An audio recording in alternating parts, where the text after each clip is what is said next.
cargando las cosas, llevando, ayudando a armar. Los que estuvieron en los puestos, los que ayudaron, que cuidaron, los que estuvieron en cada lado. Yo les voy a poner también, les voy a pedir que se pongan de pie. Bueno, hoy estamos que nos...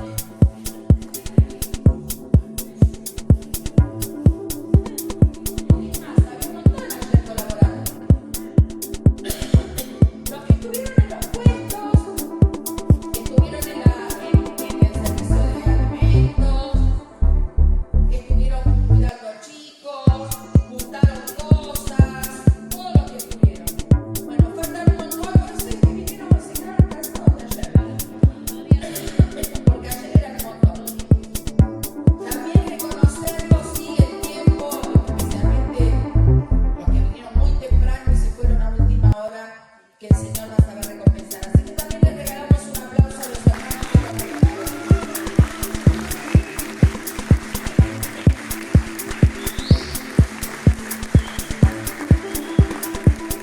Realmente el Señor ayudó con el día, porque no, yo tenía miedo como estábamos con esos días de tanto frío, pero no hizo nada de frío hasta la nochecita que ya había terminado. Y bueno, todos los niños pudieron escuchar el mensaje de los papás, porque el mensaje estaba muy para los niños y padres. Así que fue una bendición. Bueno, vamos a pasar a la palabra. Vamos a buscar una carta pastoral que tiene una sola página. Así que los que no conocen mucho la Biblia se van a volver locos buscando. ¿Cuáles cartas tienen una sola hoja, un solo capítulo? No una sola hoja, un solo capítulo, perdón. Judas, ¿cuál más? Filemón. ¿Y cuál más? ¿Cuál más tiene? No, Tito tiene más. Juan, tercera de Juan. Bueno, nosotros vamos a buscar Filemón. Vamos a buscar Filemón, que está después de Tito y antes de Hebreos, ¿sí? Para los que tienen Biblia y quieren buscar.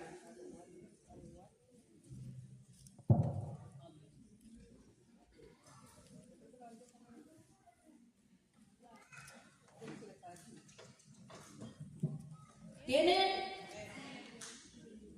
Bueno, oramos y leemos la palabra. Señor, te damos gracias por este día. Gracias, Señor, porque podemos estar aquí. Señor, reconociendo tu nombre, honrándote, Señor. Pero ahora sabemos que vos, Señor, vas a hablar a nuestro corazón. Que tu palabra, Señor, realmente podamos atesorarla, Señor. Y no solo irnos de acá y olvidarnos de todo lo que escuchamos, sino que esta palabra pueda ser para nuestra vida y podamos tomarla para nosotros. Señor, toda distracción, todo motivo, Señor, que impida que ahora podamos escucharla, Señor, lo cancelamos en tu nombre y declaramos, Señor, y decretamos que el Espíritu Santo está hablando a los corazones y está, Señor, llenando nuestras vidas. Te damos gracias en el nombre de Jesús. Amén, Señor. Amén.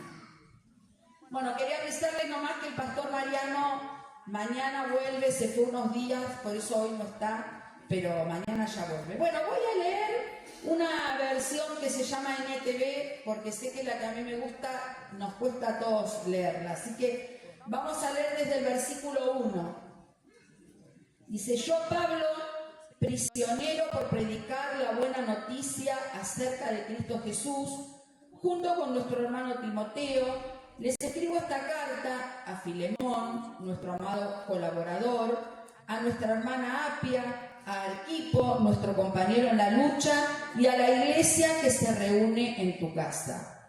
Que Dios nuestro Padre y el Señor Jesucristo les den gracia y paz. Filemón, siempre le doy gracias a mi Dios cuando oro por ti, porque sigo oyendo de tu fe en el Señor Jesús y de tu amor por todo el pueblo de Dios. Pido a Dios que pongas en práctica la generosidad que proviene de tu fe a medida que comprendes y vives todo lo bueno que tenemos en Cristo. Hermano, tu amor me ha dado mucha alegría y consuelo, porque muchas veces tu bondad reanimó el corazón del pueblo de Dios. Por esta razón me atrevo a pedirte un favor. Podría exigírtelo en el nombre de Cristo porque es correcto que lo hagas. pero por amor prefiero simplemente pedirte el favor. Toma esto como una petición mía de Pablo, un hombre viejo y ahora también preso por la causa de Cristo Jesús. Te suplico que les muestres bondad a mi hijo Onésimo. Me convertí en su padre en la fe mientras yo estaba aquí en la cárcel. Onésimo no fue de mucha ayuda para ti en el pasado, pero ahora nos es de muy útil a los dos. Te lo envío de vuelta y con él va mi propio corazón. Quería retenerlo aquí conmigo mientras estoy en cadenas por predicar la buena noticia y él me hubiera ayudado de tu parte. Pero no quise hacer nada sin tu consentimiento. Preferí que ayudaras de buena gana y no por obligación. Parece que perdiste a Onésimo por un corto tiempo para que ahora pudieras tenerlo de regreso para siempre. Él ya no es como un esclavo para ti, es más que un esclavo, es un hermano amado, especialmente para mí. Ahora será de más valor para ti como persona y como hermano en el Señor. Así que, si me consideras tu compañero, recíbelo a él como me recibirías a mí. Si te perjudicó de alguna manera o te debe algo, cóbramelo a mí. Yo, Pablo, escribo esto con mi propia mano. Yo te lo pagaré y no mencionaré que tú me debes tu propia alma. Sí, mi hermano, te ruego que me hagas este favor por amor al Señor. Dame ese ánimo en Cristo. Mientras escribo esta carta, estoy seguro de que harás lo que te pido y aún más.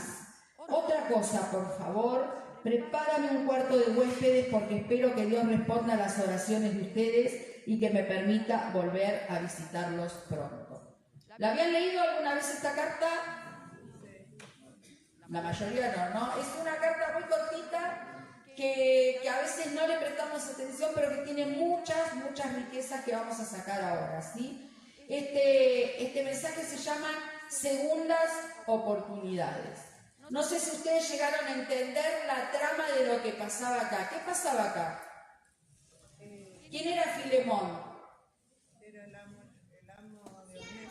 Claro, era un hombre que tenía esclavos. Este esclavo era Onésimo y Onésimo se había escapado del lugar, después vamos a ver todo. Entonces Pablo ahora escribe para que Onésimo pueda volver a su casa. Esto es toda la trama de esta historia. Pero vamos a ver algunas cositas de estas cartas. Pablo estaba preso, como él dice, como él se menciona, y hay 3 cartas con estas que se llaman las cartas de la prisión. O sea, él les mandaba cartas a las iglesias. Una es la iglesia de Efesos, otra es la iglesia de Colosa y otra es la iglesia de Filipos, ¿sí? Filipenses, Colosenses y Efesios, ¿sí? Y a esta es una carta personal.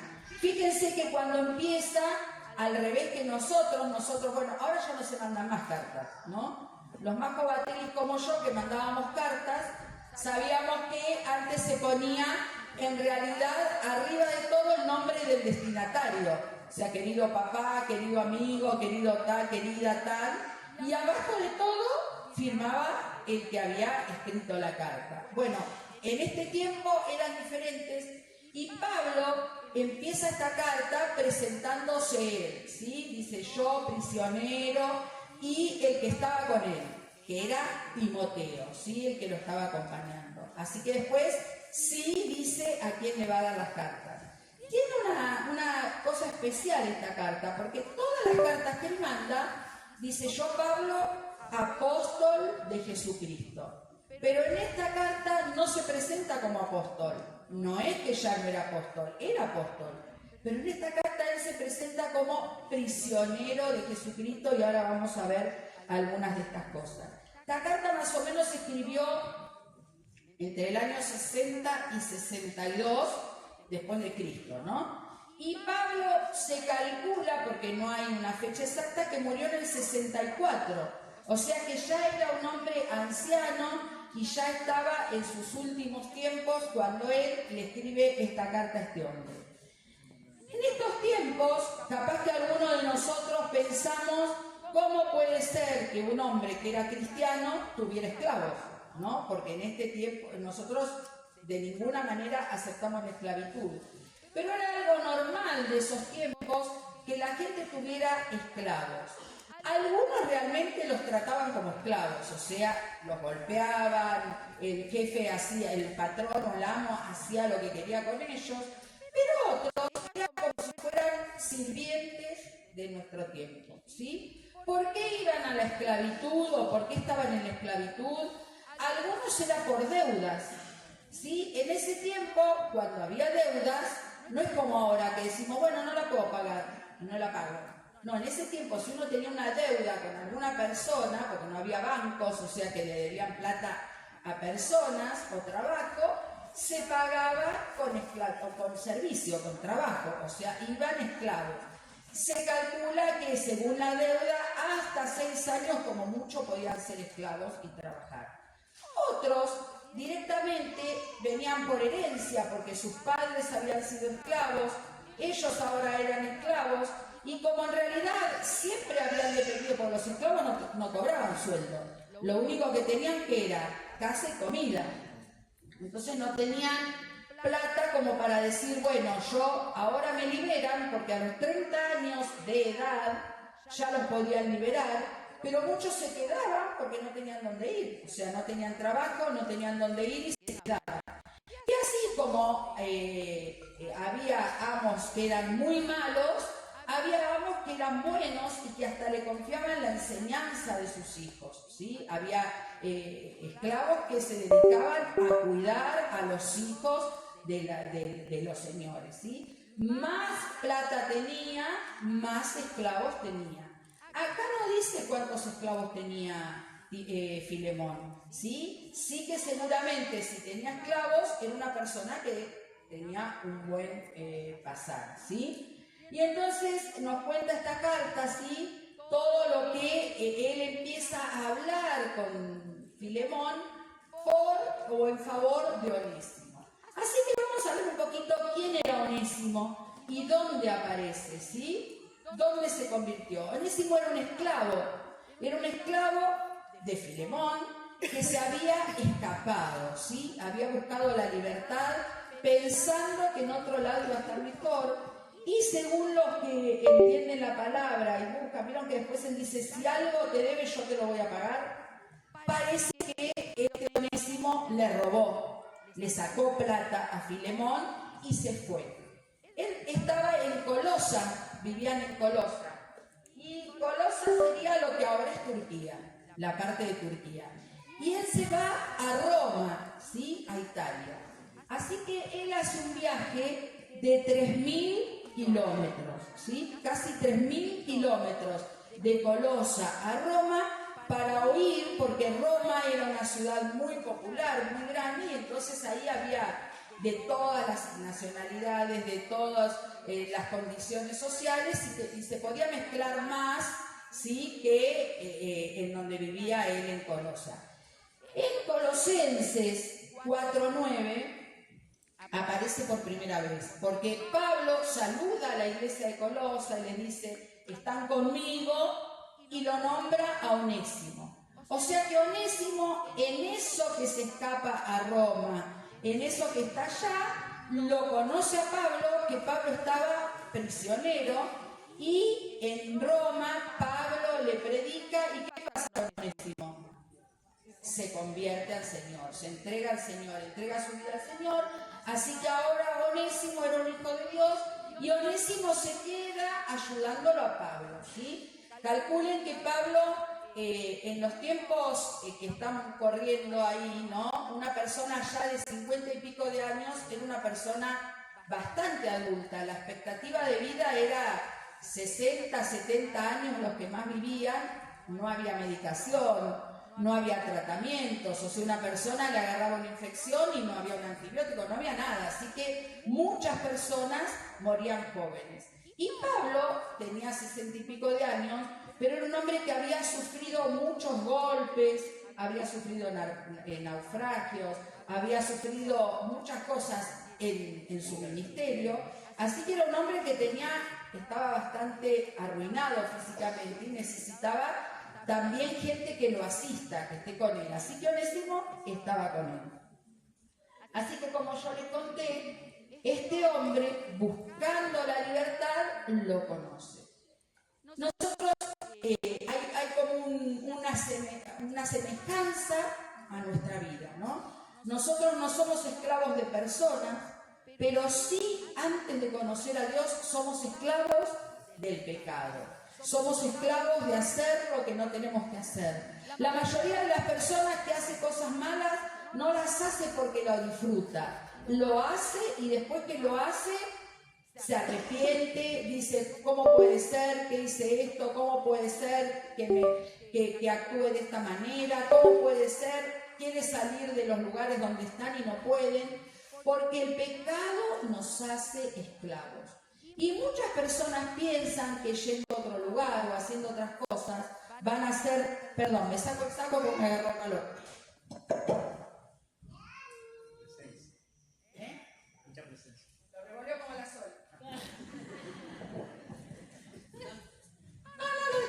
Ya está. Gracias. Entonces, muchas personas, muchos de nosotros, nos parece que huyendo, buscando en lugares soluciones, vamos a encontrar la paz, vamos a encontrar la salvación, vamos a encontrar la libertad. Hablaba con una persona el otro día que estaba muy triste y me decía, y bueno, ahora estoy buscando en las constelaciones familiares. Entonces yo le decía, no, te estás equivocando, no busques ahí porque ahí no vas a encontrar la respuesta para tu tristeza y tu soledad. Pero eso es lo que hace el enemigo. Cuando nosotros somos esclavos, nos hace pensar que fuera de Dios estamos mejor, que alejados de Dios vamos a estar en otras circunstancias, que vamos a hacer lo que queremos porque yo hago lo que quiero, a mí nadie me manda. Y en realidad seguimos en esa condición. Aunque él se había ido y aunque él teóricamente era libre porque ya su amo no estaba, él seguía teniendo esa condición. Él era un esclavo. Porque por algo él le cuenta a Pablo y Pablo sabía, ¿sí? Y también había características que tenía la persona que nos hacían darse cuenta que era una persona que estaba esclava. Así que cuando nosotros huimos de Dios pensando que vamos a estar mejor, es lo peor que podemos hacer. Onésimo se hubiera quedado ahí porque este hombre, Filemón, era un hombre bueno, era un hombre que después vamos a ver todo lo que dice Pablo de él. Así que yo calculo que no lo trataba mal. Pero el problema es que él hizo algo malo, le robó y se escapó y huyó. Entonces, nunca pienses que lejos de Dios vas a estar mejor. Nunca pienses que alejado, haciendo tu propia vida, vas a estar mejor. Porque lo mejor que nos puede pasar es estar con el Señor. Ayer yo escuchaba, no sé si los que fueron al circo, que fueron varios, ¿no? Estaba el payaso contando de su vida, cómo él estaba hundido en el vicio, estuvo preso y tantas cosas, ¿no? Y cuando yo después él conoce al Señor y viene a él, ¿no? Y yo pensaba, digo, lo que es estar cerca de Dios, de cuántas cosas nos libra. Y yo me acordaba que él decía, pasé una niñez muy mala. Y yo pensaba, yo pasé una hermosa niñez porque estaba el Señor conmigo. Y aunque pasé circunstancias, ¿sí? Y hubo cosas, hubo problemas, y nosotros quedábamos huérfanos de chicos y todo. Sin embargo, Dios siempre estuvo con nosotros. Y Dios me enseñó que cerca de Él era lo mejor que me podía pasar. Y este hombre dice que se fue, ¿sí? Así que huir es lo peor que nos puede pasar. Porque después tenemos que volver. Porque en algún momento vamos a volver, como hizo el hijo pródigo. ¿Se acuerdan de la historia? El hijo pródigo se fue y dijo, voy a estar mejor ser lejos de mi papá. Voy a hacer mi vida, voy a hacer lo que quiero, me voy a comportar como yo quiero, voy a ir donde quiero, voy a hacer, pero en un momento se dio cuenta que no tenía nada y tuvo que volver. Entonces, sí, el Padre le da una segunda oportunidad, pero nunca pensemos que vamos a estar mejor, ¿sí? Y hay una cosa importante que dice el versículo 11. Dice, Onésimo no fue de mucha ayuda para ti en el pasado, pero ahora nos es muy útil a los dos. Onésimo significa útil. El nombre Onésimo significa útil.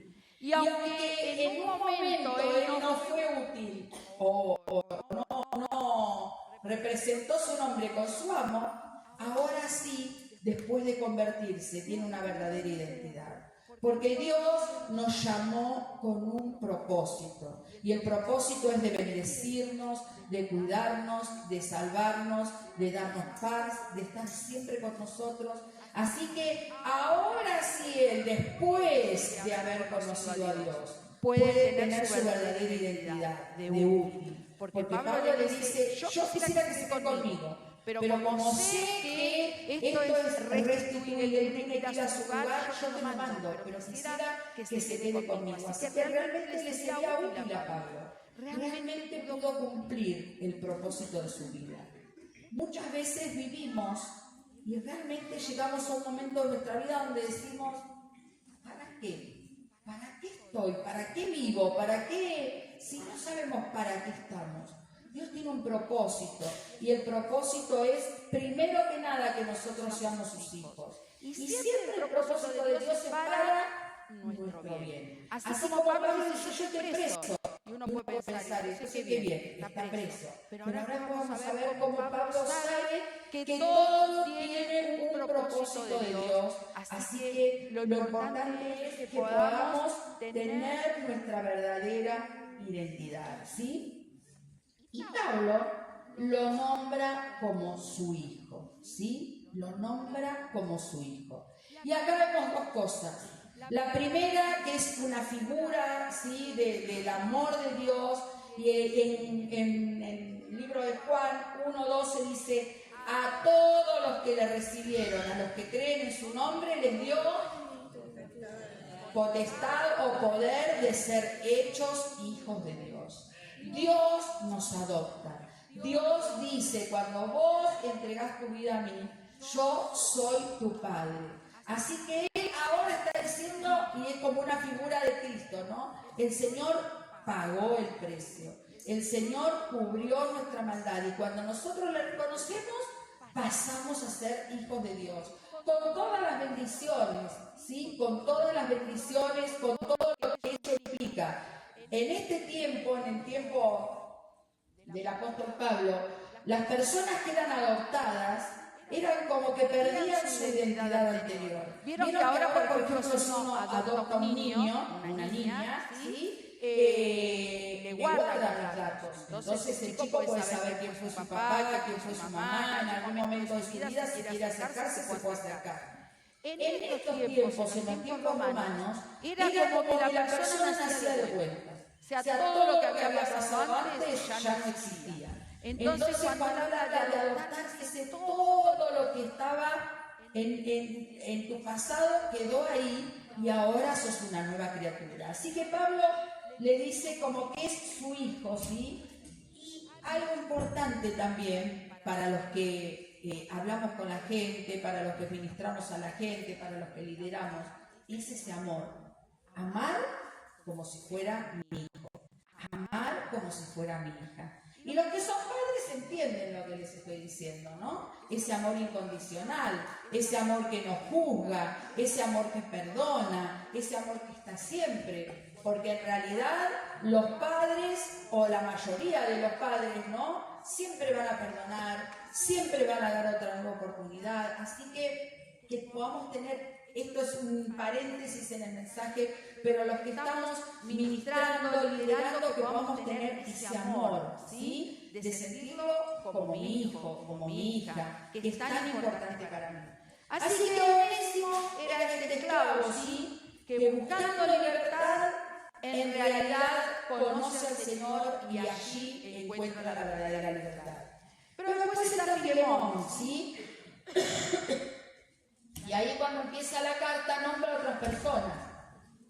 ¿Vieron a quiénes nombra?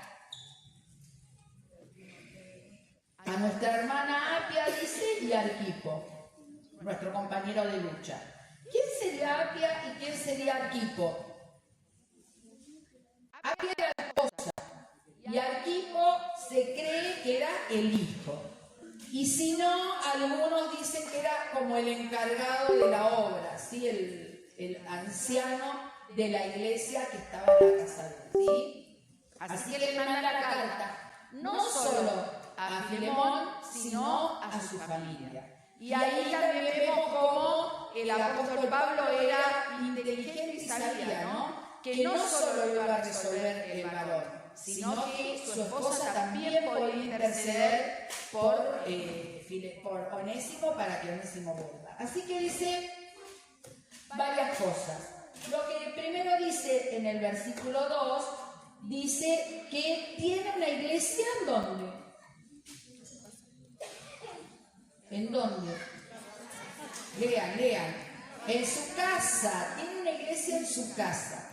En este periodo cristiano no había templos, no había iglesias. Los únicos templos que estaban eran los templos judíos o los templos de los dioses paganos. Pero no había iglesias en ese tiempo. Así que las iglesias se reunían en las casas.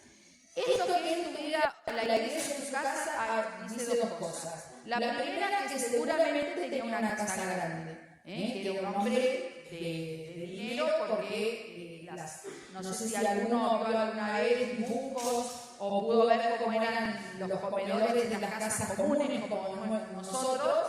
Eran dos comedores chiquitos, eran cocinitas chiquitas.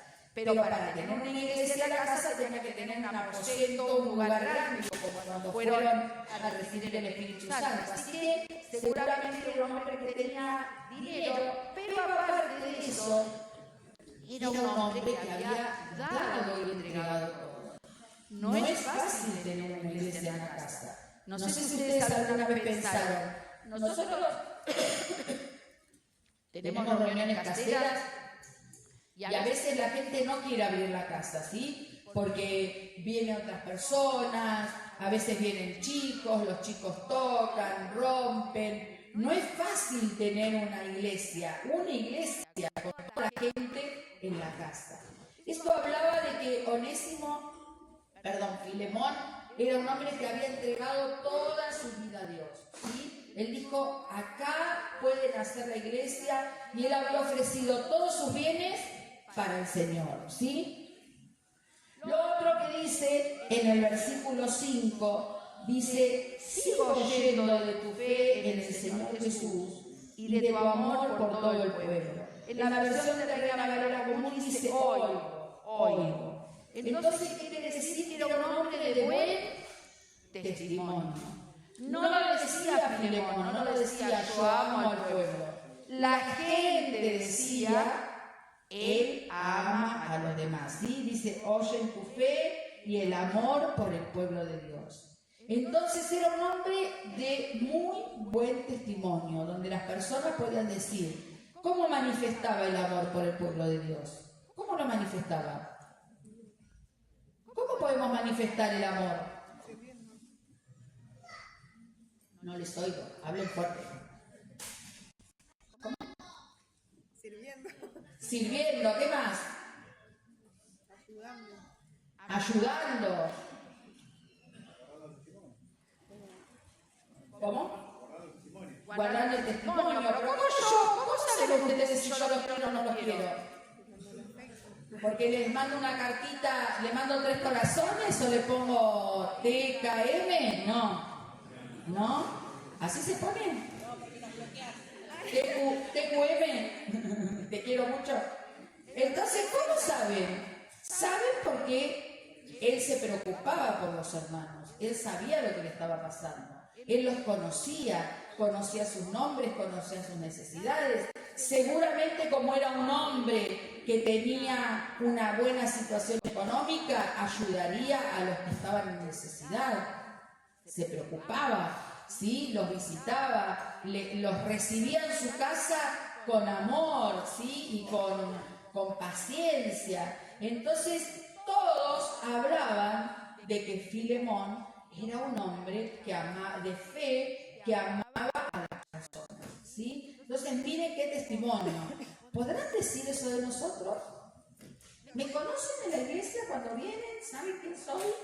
¿Saludo a la gente o paso como chicotazo, como alambre caído, y no saludo a nadie, ni sé quién es? A veces le pregunto yo a la gente, tal persona, no sé, tal persona, no sé. Porque nosotros a veces nos ocupamos de venir nosotros a la reunión, sentarnos, que no me saquen el asiento, que me ponga cerca de la estufa o cerca del ventilador cuando hace calor y estar cómodo. Y nos ocupamos muy poco de los demás. No sabemos qué necesidades tienen, qué les está pasando, por qué actúan de esa manera.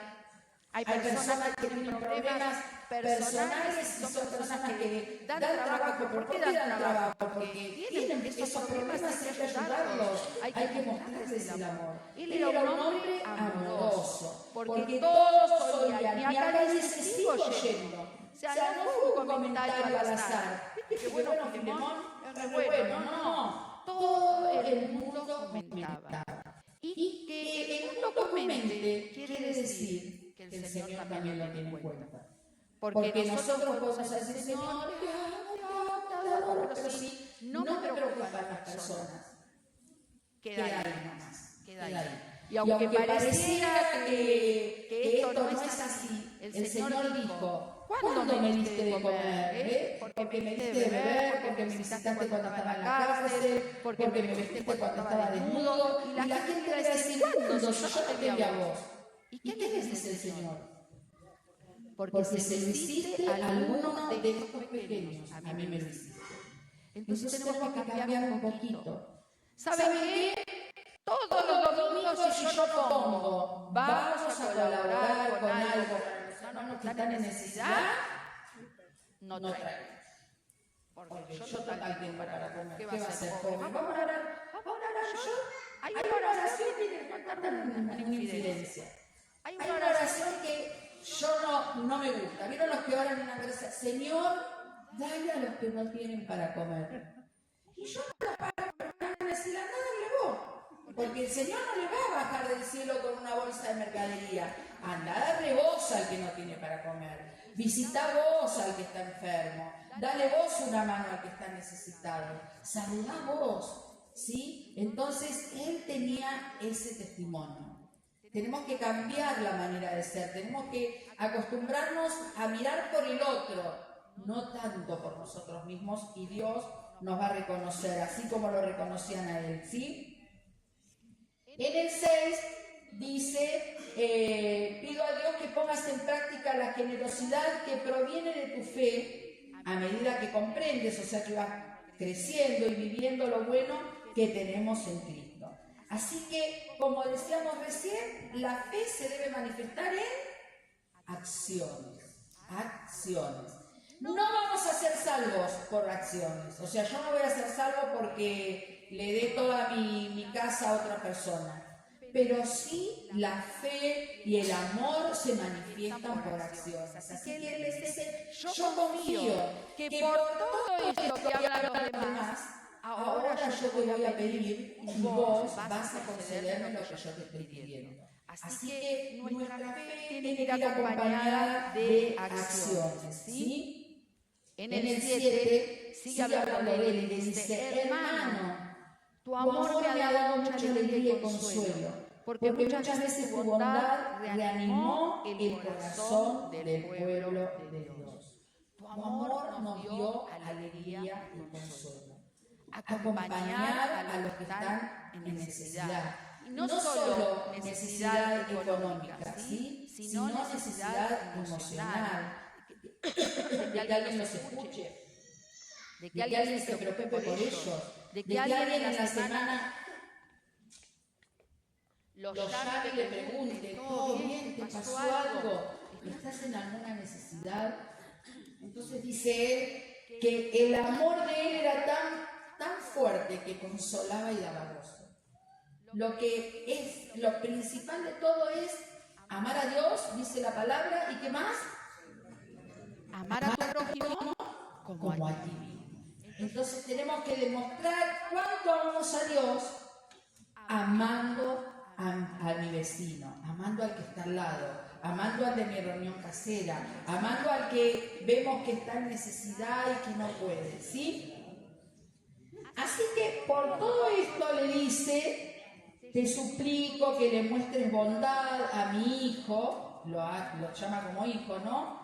Me convertí en su padre mientras estaba en la cárcel, ¿sí? Entonces le dice, te suplico que muestres bondad. Él le pide que lo perdone. Entonces le está diciendo dos cosas. Primero, perdonalo. Y segundo, dale una nueva oportunidad. Y hoy justamente Ezequiel, cuando dirigía la alabanza, hablaba esto del perdón, ¿no? El perdón, que es algo tan fuerte, porque nosotros decimos, bueno, te perdono, pero para mí no estás más, ¿no? No te registro más. Y cuando Dios habla de perdón, no habla solo de te perdoné, sino te doy otra oportunidad. ¿Cuántas veces Dios nos perdona? ¿Cuántas veces Dios te perdonó? ¿Cuántas veces te equivocaste y volviste, te equivocaste y volviste, y Dios nos dio otra nueva oportunidad? Entonces Pablo estaba diciéndole a Filemón, dale una nueva oportunidad. Dios es el Dios de las oportunidades. Dios nos vuelve a perdonar y nos vuelve a confiar todas las cosas. ¿Ustedes se acuerdan, Pedro, cuando él lo estaban llevando para juzgarlo? Pedro que dice, yo lo conozco. Yo ni se lo negó y se fue. Y después de eso, cuando el Señor resucita, ¿a quién fue a buscar? A Pedro. Dios es un Dios de segundas oportunidades. Así que nosotros tenemos que regresar, ¿sí? Regresar transformados y pedirle a Dios. No tenemos que confiar en esto, ¿no? Total, algunos dicen, el barba me perdona y hago cualquier cosa. Pero sí saber que no hay nada en el mundo, salvo lo que dice la Biblia, que es la blasfemia contra el Espíritu Santo, que es negar a Dios, que eso no se perdona, que no sea perdonado. Entonces, Pablo le pide a Filemón, dale una segunda oportunidad, ¿sí? ¿Por qué le pide esto? Porque Filemón era un hombre que había reconocido. Él podría haber estado en Roma y podría haberse hecho el tonto y no decir nada. Pero cuando Onésimo se encuentra con Pablo, él le cuenta la situación y él le dice, porque cuando nosotros nos entregamos al Señor, eso es pagar las consecuencias o tener las consecuencias o cambiar de vida. Porque aunque lo que pasó, hay que restituir, ¿sí? Si yo hice algo, lo tengo que restituir.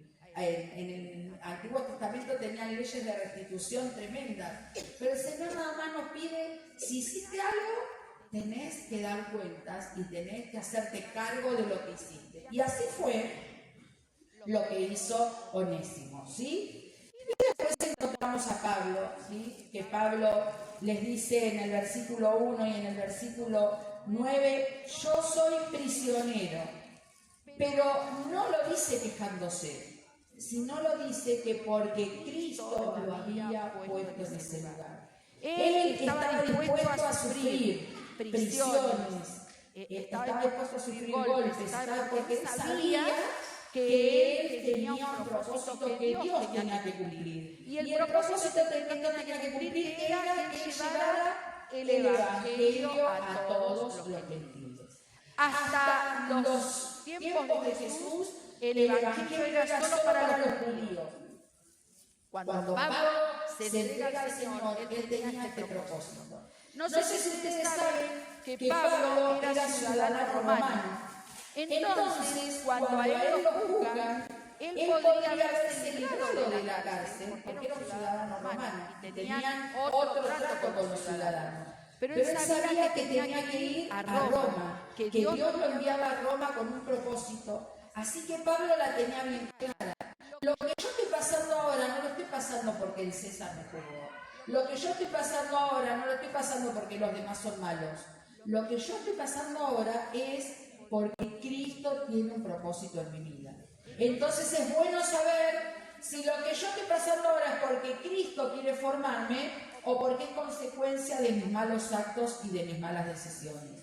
Cuando es consecuencia de mis malos actos y de mis malas decisiones, no lo metamos al Señor en el medio. Estamos pagando las consecuencias de lo malo que hicimos.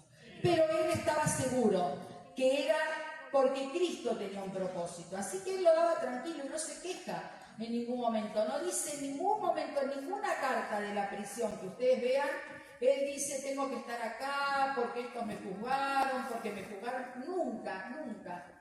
Es más, en una de las vueltas que estaba en la prisión, ¿qué estaba haciendo Pablo? ¿Qué estaba haciendo? ¿Se acuerdan? Cantando, alabando. En ese tiempo estar en la prisión implicaba tener secos en los pies y secos en las manos, o sea que estaban sentados todo el tiempo. Y cuando le leí decir esto, que suena muy asqueroso, pero es así. No era que Pablo decía, ay, tengo una ganas de ir al baño, bueno, Pablito, hay 3 ápidas. Entonces, como estaban horas y días ahí, hacían sus necesidades ahí sentados en un piso duro, donde no se podían recostar porque tenían las manos y los pies. En el Museo de Luján hay escenas de esto de los cepos, no de Pablo, ¿no? Pero para que uno vea cómo era, ¿no? Sentados todo el tiempo, dormían para arriba, y Pablo, por predicar a Cristo, en vez de quejarse, él cantaba y alababa a Dios. Así que Pablo es el que nos enseña que realmente, a pesar de las circunstancias, se puede bendecir al Señor. En el versículo 9 le dice, por amor prefiero pedirte un favor. Miren el carácter que tenía Pablo. Te voy a pedir un favor, Onésimo, que vos, Filemón, que vos lo dejes libre a Onésimo. Él era el padre espiritual de Filemón, así que le podría haber dicho, mira, te lo mando, recibilo porque yo te lo mando, qué sé yo. Pero Pablo era un hombre realmente de Dios, un hombre que sabía ubicarse, así que él le pide, por favor, te pido que lo recibas.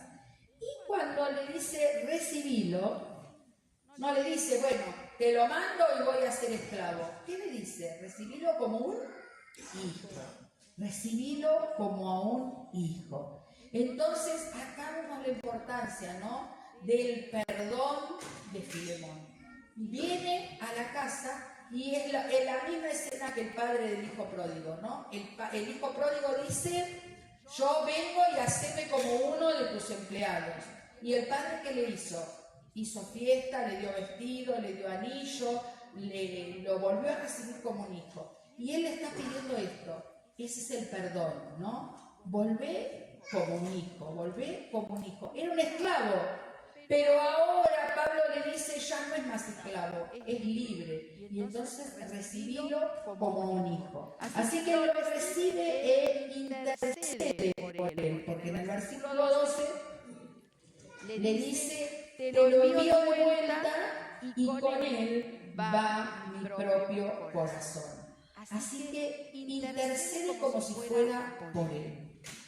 Y acá pensaba mucho, ¿no?, en el hecho de interceder o ponernos en el lugar de los otros y pedirle al Señor. Cuando nosotros oramos, ¿qué te pedimos? Señor, te pido por mi mamá, te pido por mi papá, te pido porque no tengo trabajo, ayúdame a hacer el examen, a hacer mi dolor, y nos olvidamos de los demás. Él dice, intercedió ante Filemón por él y le dice, tomalo, dale el lugar, ponelo, y la importancia de orar por otros, poniéndonos en el lugar. Eso es interceder. No te pido por tal que está enfermo, te pido por fulanito que consiga trabajo. No. Interceder es sentir lo que está sintiendo José, que le duele tal cosa y necesita que estemos orando. Interceder es darme cuenta de la situación que está pasando esta persona que no quiere. Eso es interceder. Y Pablo intercedió por él. Filemón le podría haber dicho, ya está, yo lo perdono y lo dejo. Perdón que voy tomando agua, pero me pica la garganta. Yo lo perdono y que se quede con vos, te lo regalo, ¿no? Como las mujeres que dicen que Dios lo tenga en su gloria y se ríen algunas, ¿no? Las mujeres viejas dicen, si Dios, que Dios lo tenga en su gloria y no me lo mande de vuelta, de los maridos. Bueno, no dijo así, yo te lo mando. Así que él intercede por Pablo, por Onésimo, con este corazón. Y le ruega, recibilo, no como un esclavo, sino como un hijo. Y no solamente eso, sino que él paga la cuenta. Él debía algo, ¿y qué hizo Timoteo? Pablo pagó la cuenta. En Romanos nos dice, sí, gracias, pero igual, gracias, después lo como porque si no se me pegan los dientes. La justicia de Dios por medio de la fe en Jesucristo para todos los que creen en Él, porque no hay diferencia. Por cuanto todos pecaron y están destituidos de la gloria de Dios, siendo justificados gratuitamente por su gracia mediante la redención que es en Cristo Jesús. Cristo pagó mi deuda. Yo tenía una deuda de desobediencia, de pecado, de estar lejos de Él. Y aunque no hayamos tenido una vida muy licenciosa, ni haciendo muchas cosas, el Señor pagó nuestra deuda, ¿sí? Estábamos lejos de Él, fuimos desobedientes, nos apartamos, el Señor pagó. Y cuando dice pagó es gratis. Acá le dice, yo te lo firmo, yo te voy a pagar la deuda, yo me voy a hacer cargo de lo que Él hizo. Y eso es lo que hizo el Señor en la cruz. Cuando Él murió en la cruz, dice, yo me voy a hacer cargo de los pecados de Teresa. Y yo me voy a hacer cargo de los pecados de Juan y de Pedro y de María y de Rocío y de Rosita y de este y del otro.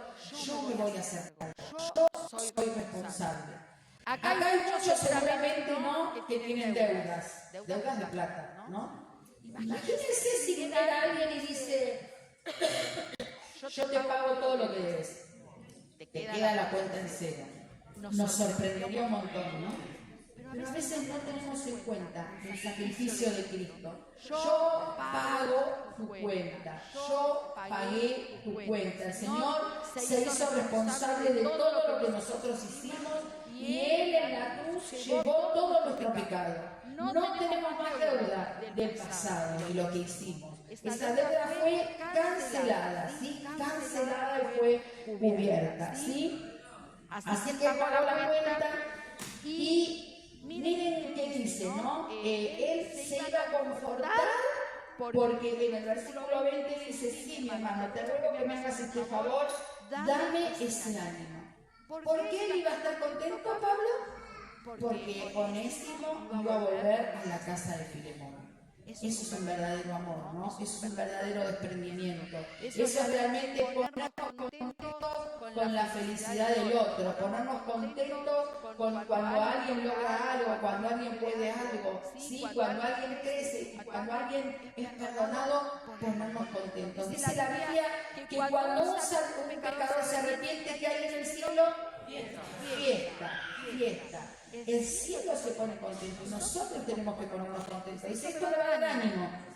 Yo estoy preso, yo estoy en este lugar, ya le daba poca cuerda en el carretel, ¿no? Ya estaba por morir, sin embargo, su ánimo estaba en que él pueda ser perdonado. Por eso es tan importante que nosotros entendamos esto, de predicar la palabra, de que otras personas puedan conocer a Dios y puedan ser salvos.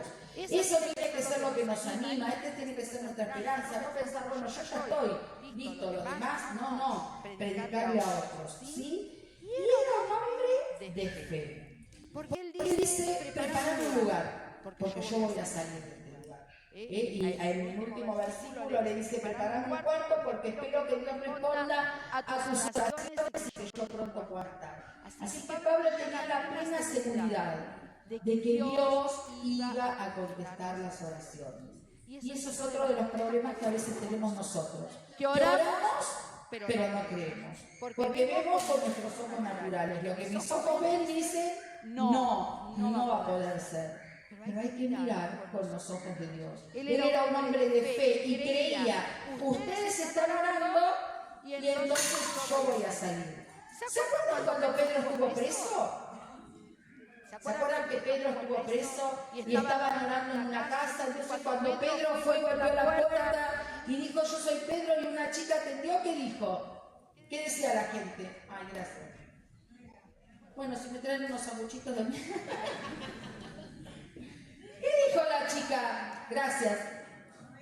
Es un fantasma, decían. Estaban orando para que Pedro salga de la cárcel. Y cuando la chica fue, le dijo, Pedro, no es Pedro, es el fantasma. Porque nosotros oramos así sin fe. Oramos, pero ya estamos descartando. ¿No?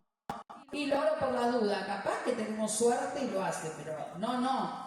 Cuando uno ora, tiene que orar con fe y creyendo que Dios va a orar como oraba este hombre. Así que a Onésimo, ¿qué le correspondía por haberse escapado de su patrón, de su amo? Dos cosas, o la cárcel o la muerte. Porque muchos de los esclavos que se escapaban, los amos eran malos y cuando volvían los mataban. Así que las dos cosas que le tocaban a Onésimo para volver a su lugar, si Pablo no intercedía, podía hacer eso. Por supuesto, Filemón no lo iba a hacer, ¿no? Pero en vez de eso, en vez de la cárcel, en vez de la condena, en vez de la muerte, él tiene la oportunidad ahora de ser un hijo. Porque aunque la carta no termina diciendo que Onésimo volvió, seguramente Onésimo volvió y seguramente Filemón lo recibió como hijo. Y esta figura tan hermosa que nos enseña a nosotros, que nosotros que merecíamos la condenación, teníamos que pagar lo que habíamos hecho, teníamos que dar nuestra vida en realidad para ser salvos. Sin embargo, el Señor nos tomó como sus hijos. Y el Señor dio su vida para que nosotros pudiéramos ser salvos. Entonces, no estamos aquí porque no teníamos nada que hacer. No estamos aquí porque, bueno, me invitaron y vine. Estamos aquí porque hay alguien que pagó la cuenta por nosotros. Y dijo, no hay más pecado, no hay más condenación, ahora sos mi hija, ahora sos mi hijo, y así voy a estar y te voy a tratar. Así que, ¿por qué?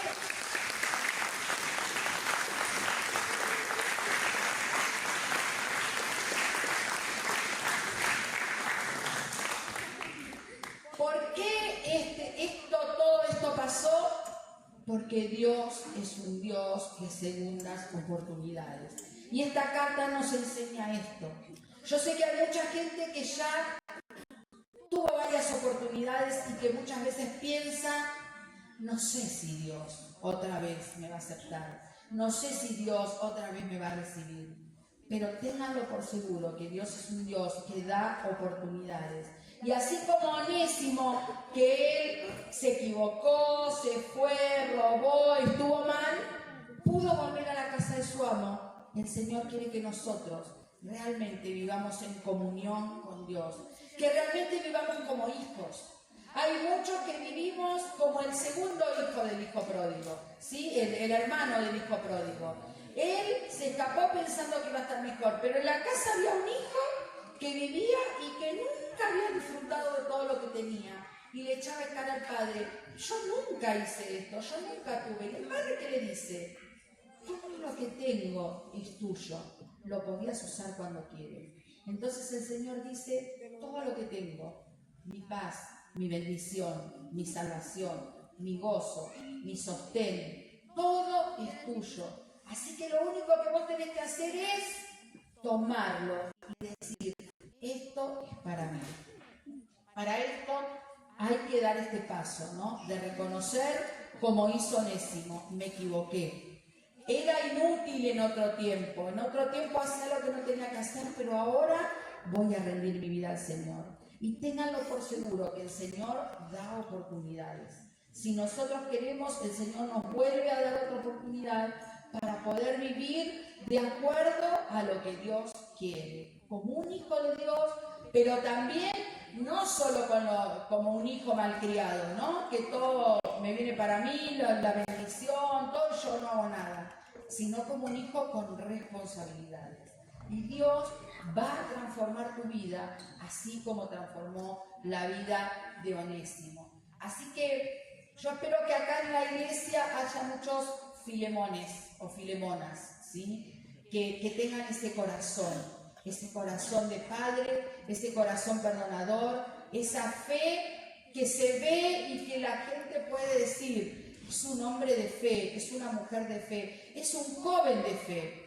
Porque esto no es para los hombres y las mujeres, para los jóvenes, para los adolescentes, para los niños. Esto se va a ver. Así que tenemos que empezar a vivir en esto, en un tiempo nuevo, en un tiempo de fe, en un tiempo de gracia, en un tiempo de salvación. Y hoy mismo Dios quiere dártelo. Así que no importa de dónde hayamos venido, no importa lo que hayamos vivido, no importa cómo fue nuestra vida, no importa las cosas que hemos hecho, importa desde ahora en adelante entregar nuestra vida al Señor y darle nuestra vida al Señor. Así que vamos a ponernos de pie un ratito y vamos a tener este tiempo de oración.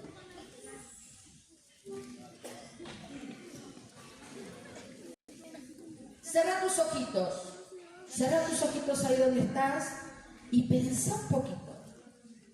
Si vos tuvieras que ponerte en el lugar de esta gente, ¿cómo te sentís?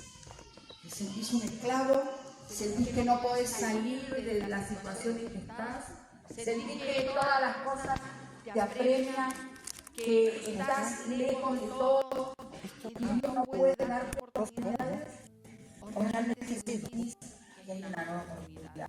Dios quiere darnos una nueva oportunidad y tenemos que aprovecharla. Cuando hay oportunidades en el supermercado, ¿no? Van y alguien te cuenta y te dice, ¿sabés que hay una rebaja que Mari siempre es la que sabe los precios, ¿no? Me dice, el azúcar en tal lado está tanto. Y entonces uno que dice, bueno, voy a ver si la aprovecho, ¿no? Pero cuando nos presentan a Cristo, decimos otra vez, en otra oportunidad, en otro momento. Las oportunidades hay que tomarlas cuando vienen. Y Dios hoy quiere darte una nueva oportunidad para cambiar. Así que mientras escuchamos esta adoración, cerrar tus ojitos. Y si te sentís así, lejos de Dios, lejos de su mano, lejos de Él, es el tiempo para que puedas volver y puedas decirle, Señor, yo quiero estar con vos. El Cristo intercede por vos, así como Pablo intercedió por Onésimo, Cristo intercede por vos. Cristo dice que está a la diestra del Padre o a la derecha del Padre intercediendo por nosotros. Así que el Señor está justificándote, pero vos tenés que tomar la decisión. Vuelvo a mi casa, vuelvo a la casa de papá. Él podría